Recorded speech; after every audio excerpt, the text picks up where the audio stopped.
السلام علیکم ورحمۃ اللہ وبرکاتہ۔ جیسا کہ ہم نے کل عرض کیا تھا کہ ہم فتویٰ نویسی کا سلسلہ شروع کرنے جا رہے ہیں، تو اس کے متعلق ہم نے کل تمہید بیان کی تھی کہ کیا کیا ہوگا۔ آج اسی سلسلے کو جاری رکھتے ہوئے ہم آگے بڑھتے ہیں، اور آپ کو میں بتا دوں کہ اگر فتویٰ نویسی کر رہے ہیں تو آپ کے لیے یہ بات بہت ذہن نشین کر لینی چاہیے کہ جو فتویٰ نویسی کرنا چاہتا ہے اسے علوم دینیہ میں اچھی مہارت حاصل کیے بغیر فتویٰ دینا نہایت خطرناک کام ہے، کیونکہ ایک چیز کو اللہ تعالیٰ نے حلال کیا ہو اور کوئی شخص اپنی کم علمی کی وجہ سے اپنے اندازے سے ہی اسے حرام کہہ دے، یا کسی چیز کو اللہ تعالیٰ نے حرام کیا ہو اور کوئی شخص بغیر علم کے اسے حلال کہہ دے، تو یہ بہت بڑی جسارت ہے۔ چنانچہ اللہ تبارک و تعالیٰ سورہ نحل میں ارشاد فرماتا ہے وَلَا تَقُولُوا لِمَا تَصِفُ أَلْسِنَتُكُمُ الْكَذِبَ هَذَا حَلَالٌ وَهَذَا حَرَامٌ لَتَفْتَرُوا عَلَى اللَّهِ الْكَذِبَ إِنَّ الَّذِينَ يَفْتَرُونَ عَلَى اللَّهِ الْكَذِبَ لَا يُفْلِحُونَ، یعنی اور کیونکہ تمہاری زبانیں جھوٹ بولتی ہیں اس لیے مختلف چیزوں کو اپنی مرضی سے نہ کہو کہ یہ حلال ہے اور یہ حرام ہے، یہ نہ کہو تاکہ اس طرح تم اللہ پر جھوٹ باندھو، بے شک جو اللہ پر جھوٹ باندھتے ہیں وہ کامیاب نہ ہوں گے۔ ایک اور مقام پر حرام کو حلال اور حلال کو حرام کہنے کو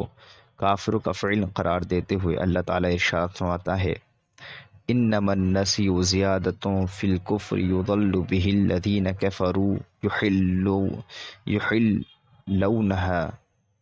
یحلونہ عاما ویحرمونہ عاما لیواطئوا عدۃ ما حرم اللہ ویحلوا ما حرم اللہ زین لہم سوء اعمالہم واللہ لا یہدی القوم الکافرین، یعنی ان مشرکوں کا مہینوں کو آگے پیچھے کرنا کفر میں ترقی کرنا ہے، اس کے ذریعے ان کافروں کو گمراہ کیا جاتا ہے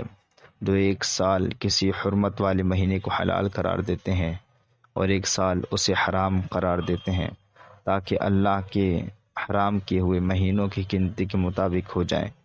اور اللہ کے حرام کیے ہوئے کو حلال کر لیں۔ ان کے برے کام ان کے لیے خوش نما بنا دیے گئے اور اللہ کافروں کو ہدایت نہیں دیتا۔ تو اس طریقے سے آپ دیکھیں کہ جو اگر بغیر علم کے کوئی فتویٰ دے گا تو اس کے لیے کس کس طریقے کی وعیدیں ہیں۔ علامہ ابن حجر مکی رحمۃ اللہ تعالی علیہ فتاوی کبریٰ میں تحریر فرماتے ہیں، زبائد الروضہ میں ہے کہ مفتی کے لیے اور عمل کرنے والے کے لیے جائز نہیں کہ غور و فکر کیے بغیر دو قولوں میں سے کسی بھی قول پر یا دو وجہوں میں سے کسی بھی وجہ پر فتویٰ دے دے یا عمل کر لے۔ امام محقق علامہ قاسم بن قطلبغہ اپنی کتاب تصحیح القدوری کے شروع میں تحریر فرماتے ہیں میں نے اپنے ائمہ ثلاثہ میں ایسے لوگ اپنی آنکھوں سے دیکھے ہیں جو خواہشات پر عمل پیرا تھے، یہاں تک کہ میں نے بعض قاضیوں کے منہ سے یہ بات سنی ہے کہ اس میں یعنی کسی بھی قول کو لے لینے میں کیا حرج ہے۔ میں نے جواب دیا کہ ہاں، خواہش کی پیروی حرام ہے اور راجح کے مقابلے میں مرجوح کالعدم ہے، اور کسی مرجح کے بغیر متعارض اقوال میں ترجیح ناجائز ہے۔ یعنی آپ کے پاس جب راجح قول ہے تو آپ مرجوح کو کس طریقے سے عمل دیتے ہیں، کہ راجح جو ہے راجح کے مقابلے میں اگر مرجوح آ گیا تو مرجوح کالعدم ہے، یعنی مرجوح ایسا ہے کہ ہے ہی نہیں۔ امام ابن صلاح آداب فتویٰ میں تحریر فرماتے ہیں کہ یہ بات جان لیجئے کہ جو شخص ترجیح میں غور نہیں کرتا اور محض اتنی بات پر اکتفا کرتا ہے کہ اس کا فتویٰ یا عمل کسی بھی قول یا کسی بھی وجہ کے مطابق ہو جائے اور وہ مختلف اقوال وجوہ ہیں جس پر چاہتا ہے عمل کرتا ہے، تو وہ نادان ہے اور خرق اجماع کرتا ہے۔ تو اس کے لیے کس کس طریقے کے بعید آئی ہیں سامعین اکرام۔ تو مفتی بننے کے لیے پہلی بات تو بہت ضروری ہے، خلاصہ کلام یہ ہے کہ اس کے پاس علم بہت ہونا چاہیے،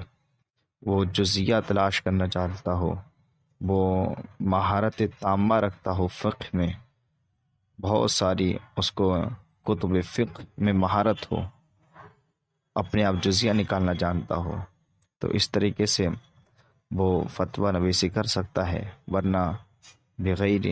علم کوئی فتویٰ نہیں دے سکتا۔